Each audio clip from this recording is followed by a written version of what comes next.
una nueva serie de estudio bíblico, y la serie que empezamos le he titulado Los Sermones de Jesús. Hay 3 sermones bastante grandes y extensos dentro de las Escrituras que marcan las enseñanzas básicas de Jesucristo. Y entre ellos hay tres sermones que están, 2 en Mateo y 1 en el Evangelio según San Juan. El Sermón del Monte, que está en el Evangelio según San Mateo, y oiga bien, es del capítulo 5, 6 y 7. El Sermón del Olivete, es donde habla sobre los tiempos futuros, está en Mateo capítulo 24 y 25. Y el más extenso que podemos encontrar de Jesucristo es el sermón que él dio en la última cena. Se le conoce como el Sermón del Aposento Alto, que tiene en el Evangelio según San Juan capítulo 13, 14, 15, 16, 17. Entonces es bastante amplio. En cada uno de ellos Jesús toca temas como la ética de los creyentes, señales del fin del siglo y su venida, el amor, servicio y cuidado que debemos tener los unos por los otros, y varios temas, especialmente en el del Sermón del Monte, temas sobre la ley. Jesucristo dice que Él no vino a abrogar la ley, Él no vino a eso, Él vino a llevarla a su mayor plenitud.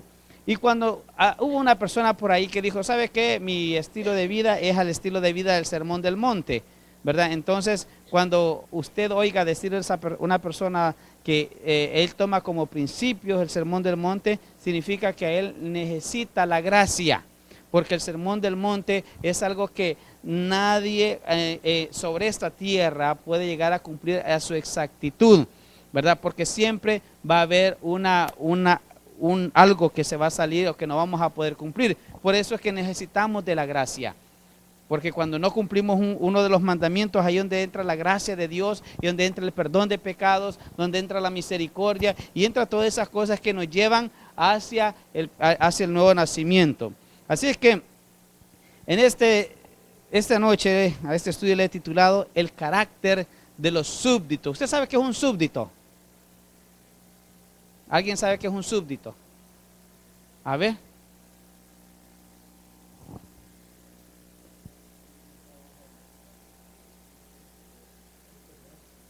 Bajo la autoridad. En un reino está el rey y están los súbditos.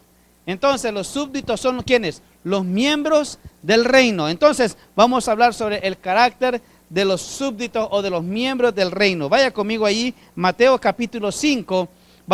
Usted lo conoce como las bienaventuranzas.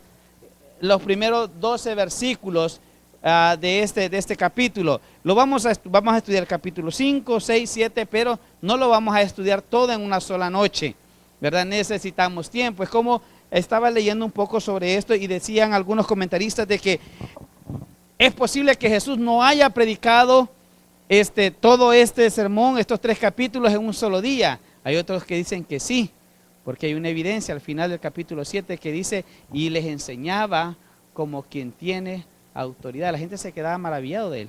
Entonces hay una evidencia que sí es posible que Jesús lo haya hecho. Incluso yo conozco un señor que se llama Guillermo Powell. Él es traductor trabaja para Logos. La compañía Logos es la que hace el software bíblico. Y una vez lo invitamos allá a la iglesia, avanzamos en Los Ángeles, hermano, y literalmente declamó de memoria, lo recitó de memoria el Sermón del Monte. Los 3 capítulos. Entonces, si él lo pudo recitar, también Jesucristo lo pudo haber enseñado, ¿verdad? En un solo día. Así es que vamos a ir entonces a la palabra del Señor, Mateo capítulo 5, versículo del 1 en adelante. Cuando lo tenga, le invito a que se ponga en pie para mayor reverencia a la palabra del Señor. Dice el Señor en su palabra, lo leemos juntos del 1 al 12, por favor. Viendo la multitud, subió al monte y sentándose, vinieron a él sus discípulos, y abriendo su boca les enseñaba diciendo, bienaventurados los pobres en espíritu, porque de ellos es el reino de los cielos. Bienaventurados los que lloran, porque ellos recibirán consolación. Bienaventurados los mansos, porque ellos recibirán la tierra por heredad. Bienaventurados los que tienen hambre y sed de justicia, porque ellos serán saciados. Bienaventurados los misericordiosos, porque ellos alcanzarán misericordia. Bienaventurados los de limpio corazón, porque ellos verán a Dios. Bienaventurados los pacificadores, porque ellos serán llamados hijos de Dios. Bienaventurados los que padecen persecución por causa de la justicia, porque de ellos es el reino de los cielos. Bienaventurados sois cuando por mi causa os vituperen y os persigan y digan toda clase de mal contra vosotros mintiendo. Gozaos y alegraos, porque vuestro galardón es grande en los cielos, porque así persiguieron a los profetas que fueron antes de vosotros. Me gusta el 12 como dice, gozaos y alegraos, porque vuestro galardón es grande. ¿En dónde dice?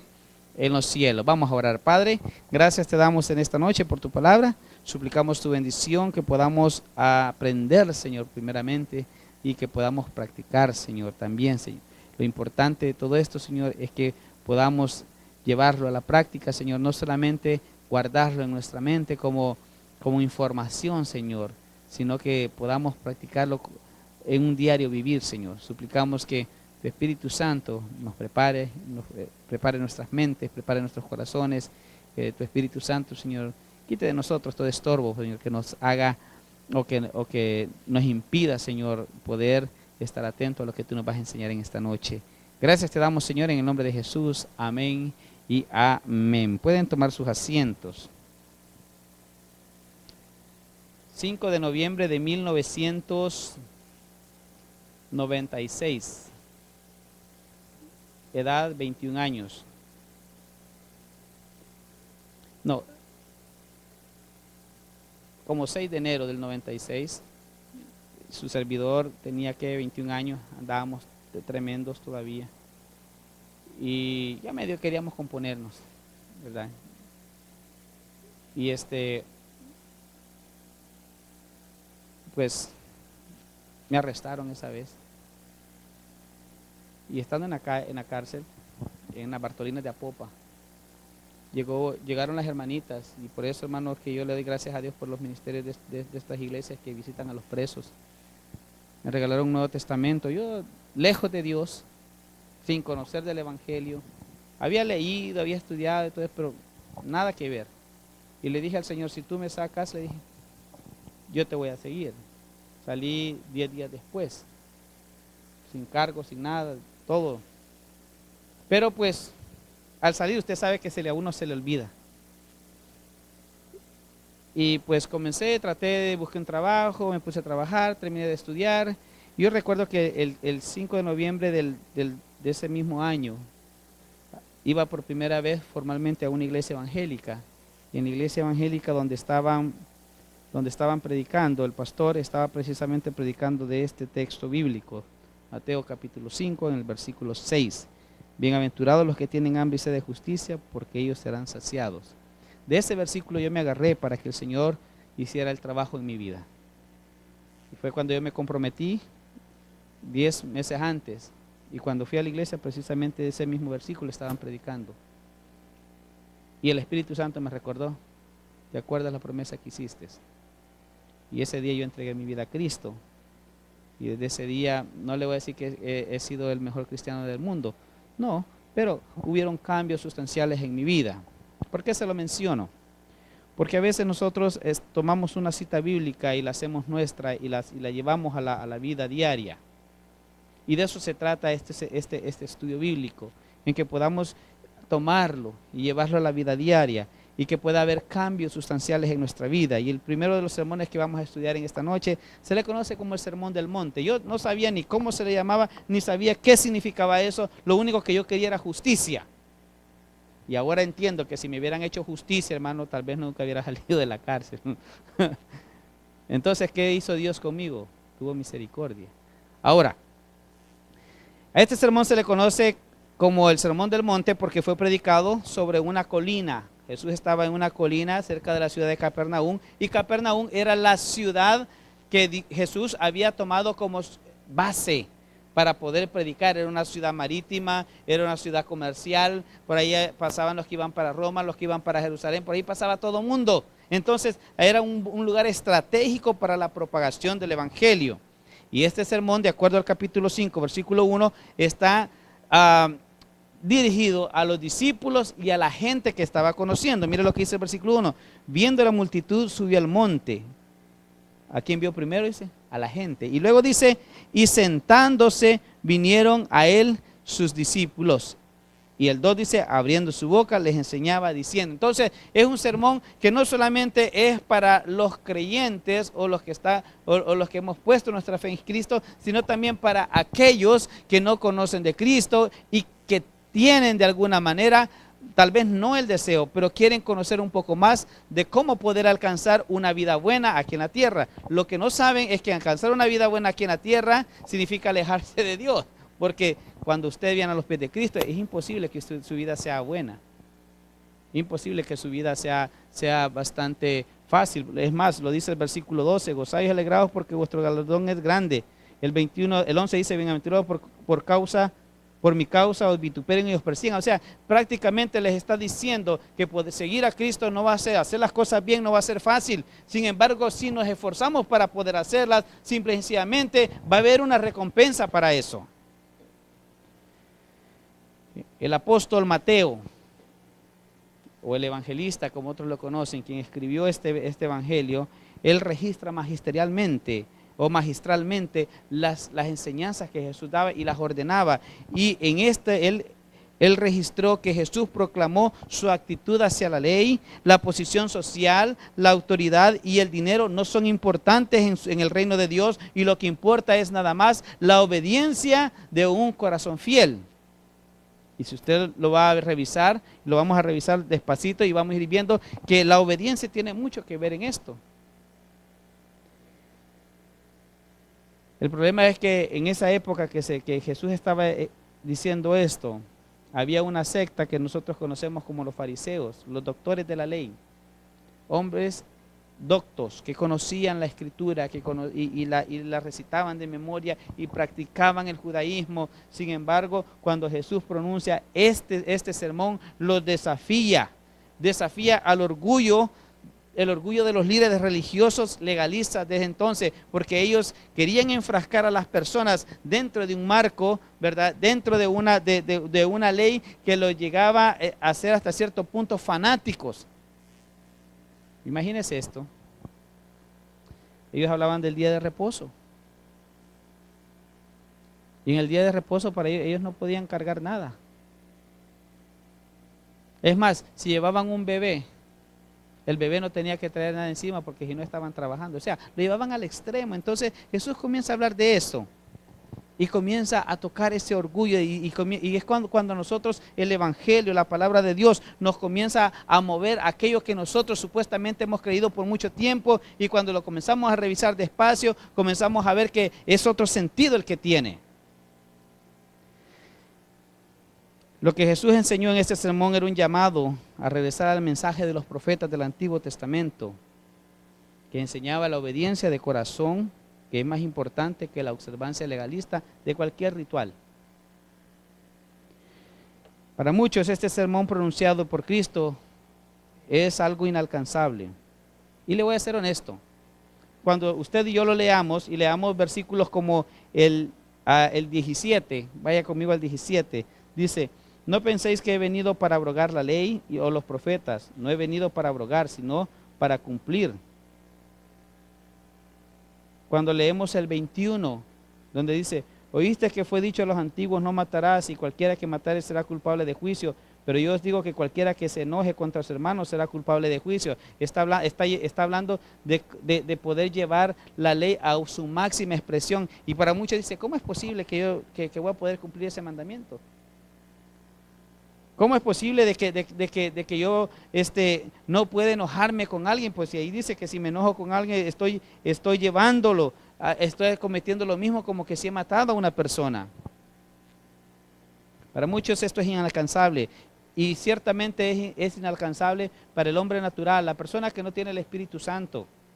La persona que no cree, que no tiene a Jesús en su corazón, es difícil poder alcanzar esto. Pero para usted y para mí, que somos hijos de Dios, que tenemos el Espíritu Santo nos conforta, nos guía y nos dice a nuestro espíritu de que sí lo podemos alcanzar, que estamos en un proceso de. Ahora, la misericordia, la salvación, es un regalo, es gratuita y es un regalo de Dios. Dice Isaías 55:1 que se compra sin precio y sin dinero. Y es precisamente cuando ya hemos agotado todos los mandamientos y hemos visto que les hemos fallado, donde entra la misericordia de Dios y comienza a darnos el otro lado de la moneda. Le doy un ejemplo. Si nosotros nos hiciéramos un autoexamen este día, de alguna manera u otra hemos quebrantado la ley de Dios. Amén. Oiga bien, la ley de Dios, hablemos de los 10 mandamientos. De alguna manera lo hemos hecho. Y es precisamente lo que enseña el Evangelio, este sermón del monte. Pone la ley y nos dice, ¿saben qué? Aquí está cómo deben de vivir los súbditos del reino. Y cuando lo comenzamos a leer, dice, yo no puedo hacer eso. Yo no alcanzo a llegar ahí. Yo no soy tan espiritual, yo no soy tan aquí. Y comenzamos a ver que al final le salimos debiendo a Dios. ¿Sí o no? Igual que en este día. Le salimos debiendo a Dios. Entonces, cuando nosotros hemos reconocido que hemos fallado, viene el Espíritu Santo y comienza a hablar a nuestros corazones. Y es el que nos conforta. Pero tú has creído en Cristo. Tú has sido lavado con la sangre. Alguien ya pagó por ti. Alguien ya canceló tu deuda. Alguien hizo el sacrificio más grande para que tú pudieras alcanzar lo que no puedes alcanzar a través de la ley. Entonces, es lo que precisamente el Sermón del Monte va a enseñarnos en este día. La salvación es una provisión divina. Y si usted y yo quisieran, si Dios la pusiera a la venta, oiga bien, si Dios este día pusiera a la venta la salvación, usted y yo no tendríamos absolutamente nada para poderla pagar. Entonces, el único precio que se paga es a través de la sangre de Cristo. Entonces, veamos cuál es el comportamiento o el carácter de los súbditos del reino. ¿Cómo tenemos que hacerlo? ¿Cómo tenemos que vivir? ¿O cómo deberíamos de? Porque hasta donde vamos a aprender esta noche, se va a dar cuenta que no son cosas muy difíciles de entender. No son cosas muy difíciles de practicar. Vamos al versículo 3. El versículo 3 dice: bienaventurados los pobres en espíritu, porque de ellos es el reino de los cielos. Vamos a ir a la primera palabra, que es bienaventurado. ¿Qué significa bienaventurado? Feliz. ¿Qué más? ¿Alguien tiene otra idea? Doblemente bendecido. No mucho. No mucho eso. Pero ahí hay otra palabra. Dichoso. Esa es la palabra. Dichoso. Y se caracteriza por ser feliz o por ser favorecido. Y cuando dice bienaventurados, o sea, favorecidos los que son pobres de espíritu. Ahora, la pregunta es, ¿a qué espíritu se está refiriendo? ¿O qué significa ser pobre de espíritu?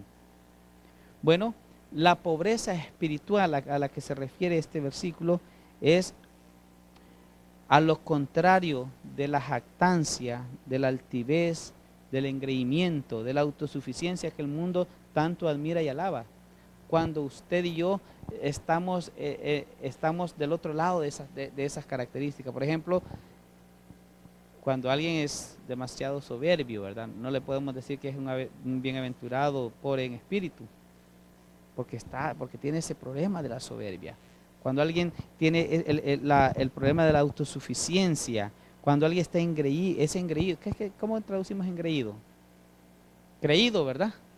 Creído. ¿Verdad? Entonces, los pobres en espíritu son son aquellos que tienen todo lo contrario a este tipo de características. Es todo lo contrario a una actitud independiente y jactanciosa que niega inclinarse ante Dios. Cuando usted y yo nos inclinamos ante Dios, estamos siendo pobres en espíritu. Cuando usted y yo nos humillamos delante de Dios, estamos siendo pobres en espíritu.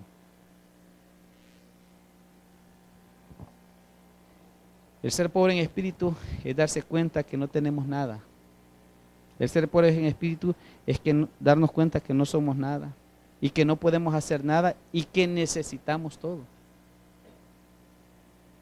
Fíjese cómo nos enseña esto. Los pobres en espíritu. Yo siempre había dicho, bueno, o sea, los que tienen poquito espíritu, decía yo. ¿Y cómo es posible?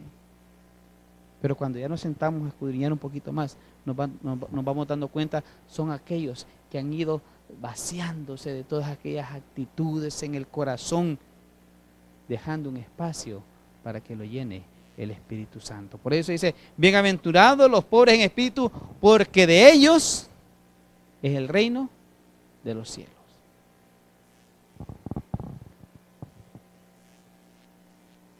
Éxodo 5:2. No pierda, Mateo. Quiero ponerle un ejemplo de una persona que no es pobre en espíritu. Éxodo 5:2. A veces nosotros reaccionamos igual. Fíjese lo que dice, Éxodo 5:2. Y Faraón respondió, ¿quién es Jehová para que yo oiga su voz y deje ir a su pueblo? Yo no conozco a Jehová, ni tampoco dejaré ir a quién, a Israel. ¿Cuál es la actitud de él? Soberbia, ¿verdad? Rebeldía. Entonces este hombre no era un pobre en espíritu. ¿Sí me entiende entonces que es una persona pobre en espíritu y la que no es? Una persona que no es pobre en espíritu son aquellas que tienen la misma actitud que tiene Faraón. Altivo, autosuficiente, que no se humilla delante de Dios. Y mire, dice ahí, ¿quién es Jehová? ¿Quién es Jehová, el Dios de Israel? Perdón, ¿quién es Jehová para que yo oiga su voz y deje ir a Israel? Yo no le conozco. Mire, y ese Dios del que usted me habla, pues.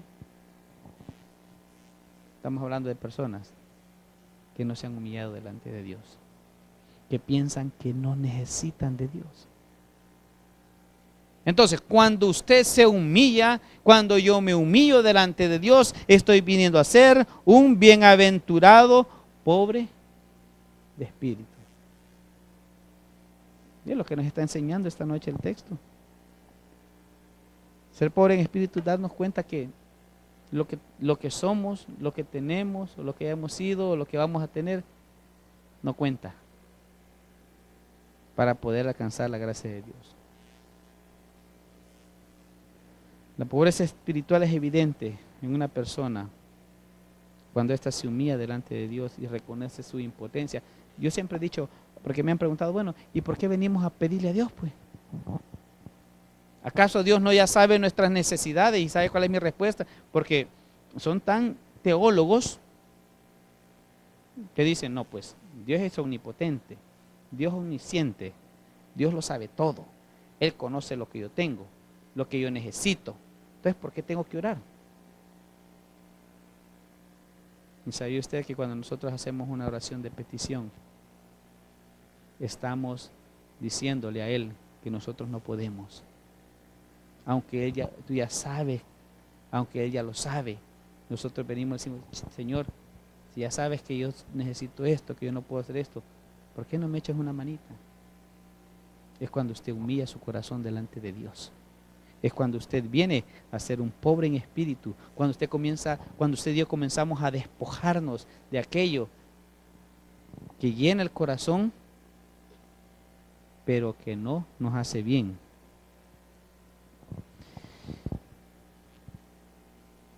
Es cuando a usted y a mí nos falta todo y no tenemos ni siquiera la capacidad de poder alcanzar el cielo por nuestras propias fuerzas. La persona, a nosotros a mí me hace reflexionar esto precisamente, porque hubo un tiempo que tal vez estuve así, igual que muchos que andan ahorita por afuera, diciendo quién es Dios, negando su existencia, cuestionando. Yo le doy gracias a Dios porque muchos de nosotros hemos llegado a entender y hemos llegado a ser pobres en espíritu, humillándonos delante de Dios. Apliquemos un poquito más esto y preguntémonos. Mientras le escribía, me hacía la misma pregunta que le voy a hacer a usted. ¿Realmente soy un pobre en espíritu? ¿Realmente habré entregado mi corazón a Jesucristo? ¿O todavía estoy queriendo hacer cosas para alcanzar el cielo sin la ayuda de Cristo? Porque eso sucede. Y sucede, hermano, aún en personas que son creyentes. Y tienen estas palabras: es que si no soy bueno no voy a ir al cielo. Es que si no soy bueno Dios no me bendice. No es así como funciona. Ir al cielo es por gracia de Dios y las bendiciones vienen por gracia de Dios también.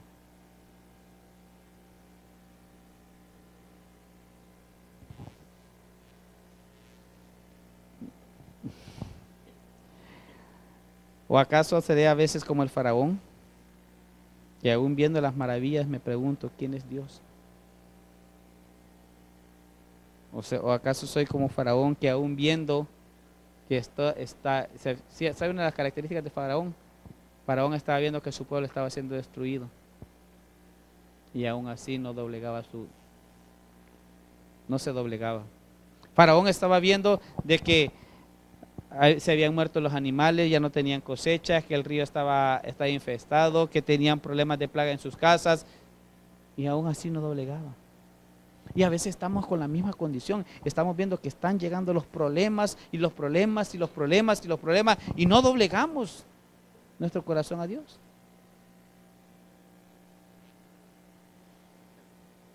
¿Sabe usted que el ser pobre en espíritu es la primera evidencia de que Dios está haciendo cosas en su corazón?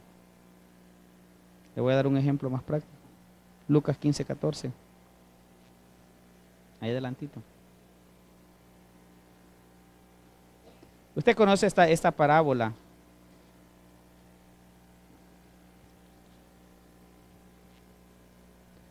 Esta es la parábola del hijo pródigo. Y fíjese bien.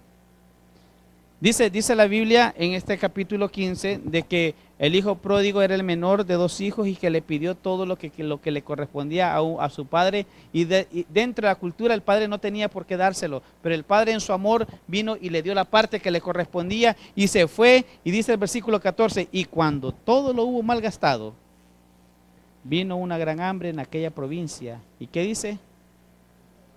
Y comenzó a faltarle. Cuando él ya comienza a despertar de su falsa realidad y comienza a decir: en la casa de mi papá todos comían. Todos comían, los sirvientes, los obreros, todos comían. Es más, en la casa de mi papá vestían, tal vez no grandes cosas, pero vestían bien. Y yo aquí, dice, muriéndome de hambre. Dice el versículo 17, ¿cuántos jornaleros en la casa de mi padre tienen abundancia de pan? Y yo aquí perezco de hambre. El Espíritu Santo había comenzado a trabajar en este muchacho. Y es lo que sucede cuando ya viene usted al proceso de la regeneración. Usted comienza a recapacitar cuántas cosas, cuánta necesidad. Hablaba esta mañana con una señora y con mi esposa le hemos invitado a la iglesia un montón de veces. Y me dijo, ¿sabe? Me dijo, hoy le dije a mi esposo que los vamos a separar, que no es que no es cuándo. Y le dije, ¿usted tiene un buen esposo? Le dije, usted es una buena esposa. Si lo único que le falta es Cristo para poder arreglar su situación. Cuando nos comienza a faltar la paz, cuando nos comienza a faltar el gozo, cuando nos comienza a faltar todo lo que el Espíritu produce. Pero cuando está comenzando a faltar todo eso y usted abre sus ojos a tiempo y se humilla delante de Dios y viene como vino el hijo pródigo y le dijo a su padre: Padre, he pecado contra el cielo y contra ti. Así como el hijo pródigo se humilló, y si nosotros nos humillamos igual, entonces comenzamos a ser pobres en espíritu. ¿Sabe usted qué es lo que hacemos nosotros con los pobres? Dígame usted. Vea que sí. Si usted tiene 2 panes y ve un niño que le está pidiendo, ¿qué hace usted? Le da uno, ¿verdad? Porque usted se va a comer el otro, pero le da. ¿Sí o no? Yo no le doy los 2, dice, yo le doy uno porque también tengo que comer. Va, comparte, va.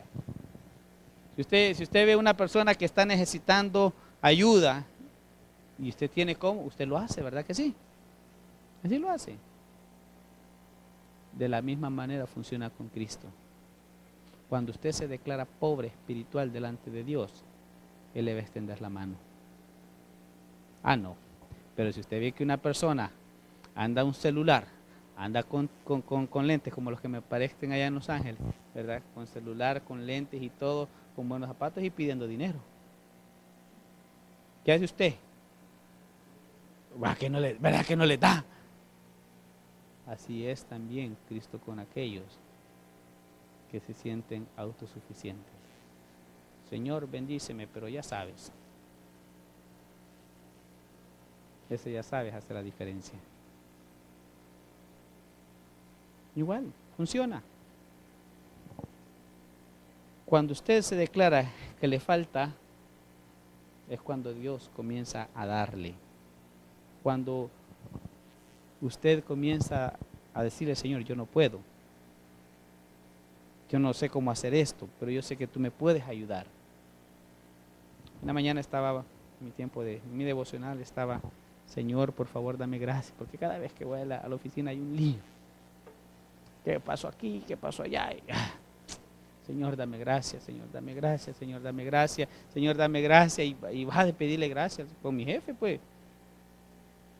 Y hermano, llegué a las 10:08 a la oficina. Ando mal de la garganta y me preguntó la secretaria, ¿cómo está? Fue un poco irritada la garganta, creo que me va a dar gripe. Le dije, no sé, le dije, pero pues el cambio de clima, usted sabe cómo nos ponemos con el cambio. Y llegué a la puerta de la oficina de mi jefe y dije, buenos días, jefe, le dije, no le doy la mano porque ando un poco enfermito, le dije, no lo voy a contagiar. Y me dijo el hombre, agarra tus cheques, me dijo, y andate, no vas a contagiar a nadie. Tempranito, 10 minutos me estoy en la oficina. Ahí nos vemos. Pastor dijo que tiene que, mire, a veces las reuniones son larguísimas, luego manejar, y ese día, hoy tempranito me sacaron. Pero yo iba con el Señor, Señor, yo no puedo, yo esa vez que ya no me siento bien, yo quiero irme de la reunión porque no la voy a hacer, así como andaba en la mañana. Al final, me dijo, andate pues, te va bien. Cuando usted y yo reconocemos nuestra necesidad ante Dios y nos humillamos, estamos siendo pobres en espíritu. Y fíjese bien, a Dios le encantan los corazones que se humillan. A Dios le encantan los corazones que se humillan. Y quiero cerrar con ese, Salmo 51, versículo 17.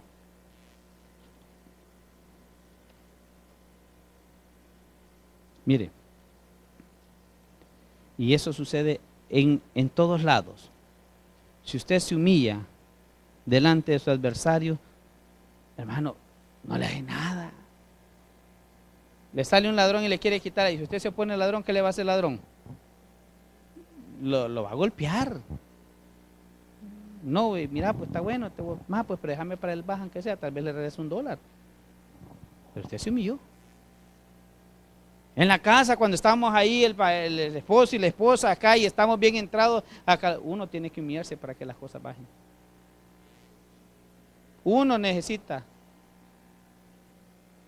Bájate, está bien, pero baja. Está bien, sí, mi amor, está bien. ¿Sabe por qué? Porque si no nos humillamos, la guerra continúa. Oiga bien, si no nos humillamos, la guerra continúa. Y si nosotros no nos humillamos delante de Dios, la guerra continúa. Mira lo que dice Salmo 51, 17. Los sacrificios de Dios son, ¿qué dice? El espíritu quebrantado. Cuando me llega mi hijo, ¿verdad? papi, yo te quiero, y ahí todo cariñosito, ahí uno comienza, ay, ¿a qué quiere este? Digo, ¿ya?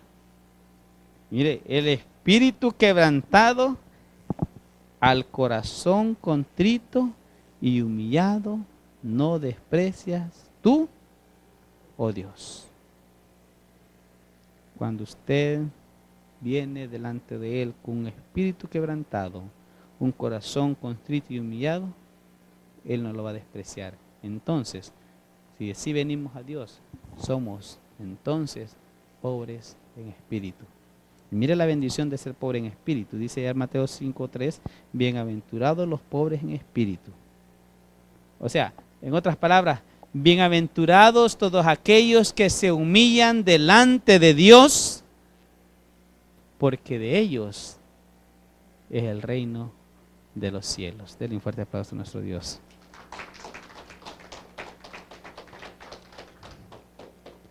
Vamos.